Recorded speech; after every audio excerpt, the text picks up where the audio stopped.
All right, y'all, what's going on? It's Combo Breaker 99. I'm back with another video, all box and everything. Make sure y'all subscribe.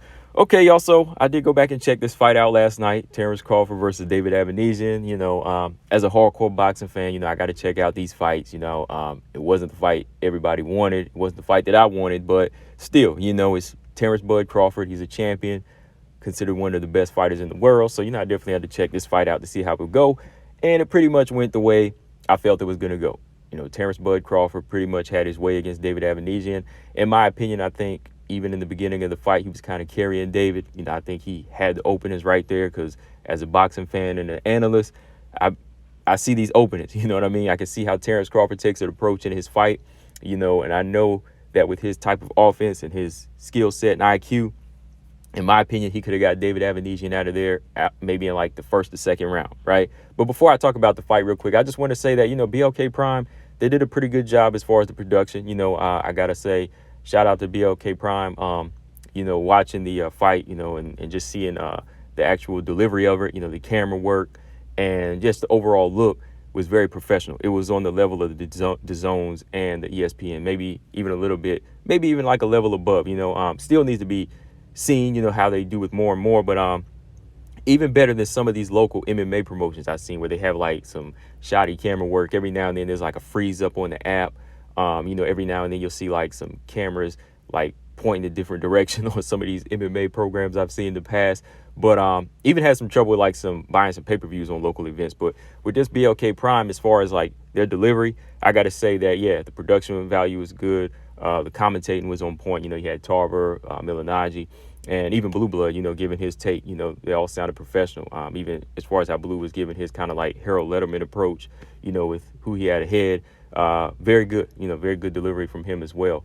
But yeah, I liked the production overall. Of course, the card, as far as the opponents, I still stand by the same. It was below average card. Chris Cyborg was the co-main event.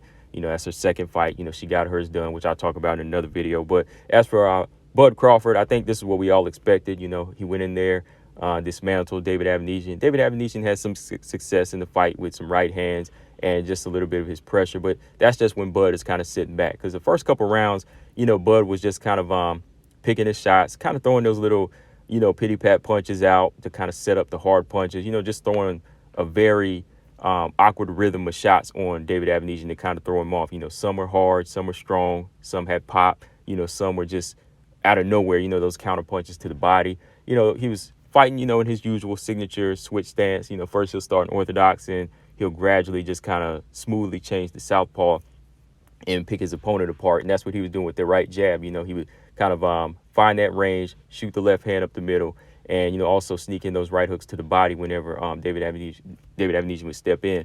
David Avanesyan, he just didn't really pick it up whenever he would land the right hand. It was kind of like he was just waiting. He would step in with the high guard, and he would hit Crawford with a couple right hands in the first few rounds, but he couldn't follow up because, Crawford was out of there. Crawford either like smothered his shots, he would just step out of there and go back to measuring him, So, yeah, Bud in the first 3-4 rounds was just really kind of getting in some sparring work. He was like I think it was Paulie said, like kind of working the bag a little bit. How you do when you hit the bag, you just kind of like pop, pop, pop, bang, bang. You kind of throw out the little shots and then you come back with the hard power shots. That's kind of how he was doing here to David Avanesyan when he would have that high guard up. He would kind of flick, flick, flip, then he pop, pop. You hit him with some hard shots, And then like in the 5th round, started to turn into a bit more of a fight. Avanesyan was able to hit Crawford with one like uppercut. Nothing to really like buzz him or anything, but just showing that he wanted to push the fight. And Crawford came back in the inside, good body shots off the ropes, good just good angles all around. 6th round is where it turned up. Crawford was banging on the inside with Avanesyan trying to land them double right hands a few times, but as he stepped in, Crawford landed that straight left hand, followed by the right hook right on the chin, dropping David Avanesyan on his back, knocking him out. And that was the end of the fight in the 6th round. So, yeah, man, Terence Crawford pretty much did what he was going to do against this level of an opponent. And it's just a stay busy fight. Crawford, I can't say he looked like spectacular, like, he was like on this high level. It was just like he went in there and, he fought in the second nature level, if you know what I mean. Just in that just in that natural level that, pound for pound fighter carries. It wasn't like he fought to this high level or showed this high level because he didn't have to, right? He didn't have to go in there and switch gears. He just said, okay, this is all I have, and this is all I need for a guy on this level. Okay, so I can carry him, and I can end it whenever I want. So that was just kind of the lackluster part of the fight. Whenever you see something like this, but Crawford's been out for over a year, so you got to say he looks sharp against this type of opponent. After a year off. But yeah, no call out of Errol Spence yet. So we'll see what happens with that. Who knows? They might squeeze in another fight. With the way this fight was so easy for him, he didn't really even break a sweat, and he didn't even get hurt.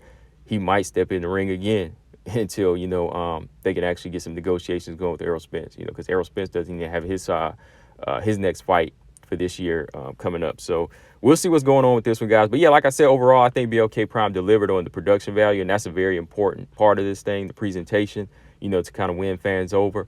I think that, the more and more they get into it, they just need to sign some more free agent type fighters, some of these up and comers, and kind of get it going, get the ball rolling. Because I don't think somebody, even like more I think about it, even like Adrian Broner, he's a name, and he'll bring out some of the fans that just want to see him act the fool. But the hardcore fans that really know him, they're going to want to see him deliver. And I don't know if he can carry it on his back along with Bud. I don't think so. You're going to need a good variety in this sport of boxing, especially whenever you trying to start off with a new app like this. But yeah, like I said, presentation was good. Card was below average. Crawford did what he did. This was what he was supposed to do, knock out David Avanesyan in the 6th round. Let me know what y'all thought, guys. Combo Breaker 99. I'm out. Subscribe. Peace.